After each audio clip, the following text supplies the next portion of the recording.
JD Vance is an author and now candidate for the Senate, running for the seat that's being vacated by Rob Portman, Republican in Ohio. And he's got a bit of a problem. He's very loyal to Donald Trump, loves Donald Trump, but not that many years ago, he was a little bit critical of Donald Trump. And the thing is, you're not allowed to do that. So recently, he had to go on Fox News and denounce himself for having denounced Donald Trump, saying, like a lot of people, I criticized Trump back in 2016. And I ask folks not to judge me based on what I said in 2016, because I've been very open that I did say those critical things and I regret them. And I regret being wrong about the guy. I think he was a good president. I think he made a lot of good decisions for people. And I think he took a lot of flack. So look, having to denounce yourself for criticizing someone because now you have to be loyal to this person to have any chance is sad on its own. But you need to understand that there are multiple additional levels of sadness. So there, he claimed, I've been very open that I did say those critical things. Why is he having this interview? He's having it because a report, K-File on Twitter, noticed that he had deleted a bunch of tweets that were critical of Trump.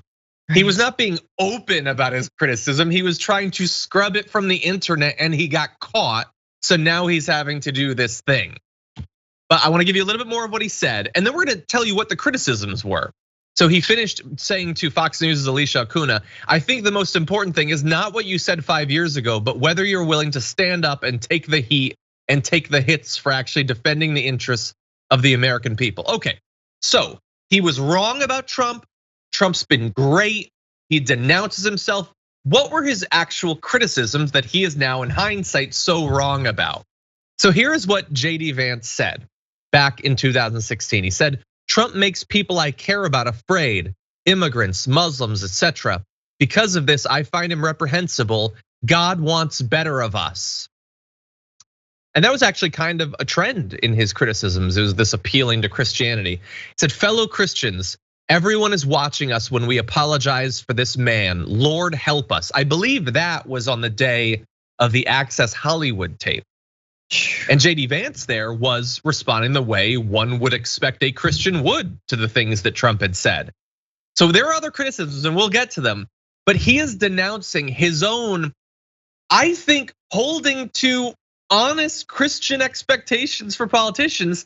Now he has to turn his back on his previous Christian self because he needs Donald Trump to support him, Francesca. No, it's not.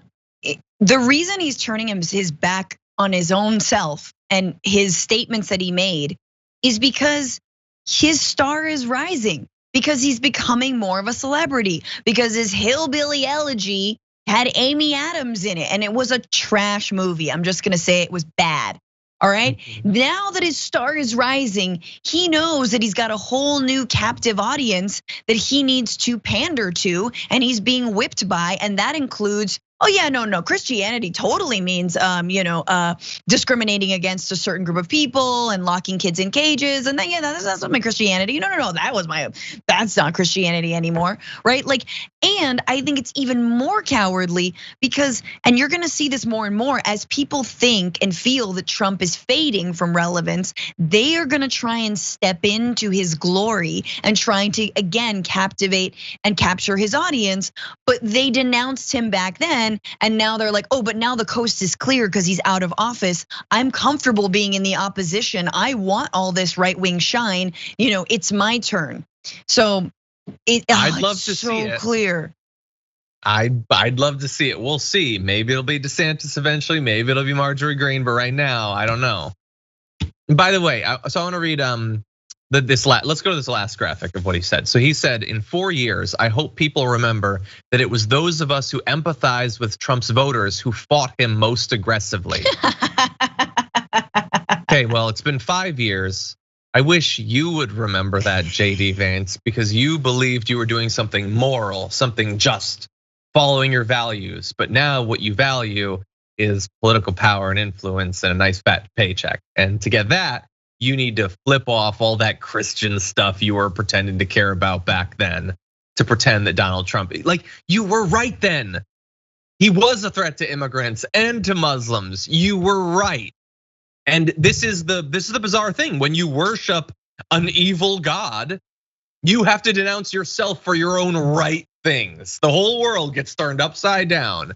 And that's what you need to do to become a politician on the right now. It's gonna be sort of the theme of the rest of today's show. That's exactly right. It's amazing. It's amazing how he told on his future self with that tweet. It was essentially, hey, hold me accountable in the future. We should all be held accountable. And my first reaction to this story was, well, what did Trump do that he liked? Literally nothing. He just made good on all of the different groups of people that he had been demonizing on the campaign trail. He made good on actually hurting them, legislating against them, making it harder for them to access rights. He just made good on all of his horrible promises. Oh, JD Vance changed. Oh, JD Vance is trying to run for office. Oh, JD Vance's star is rising. That's who changed. Trump didn't change.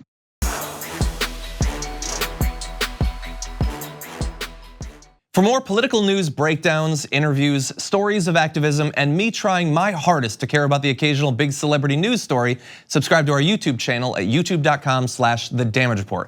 And you can ring the bell wherever it is so you don't miss anything.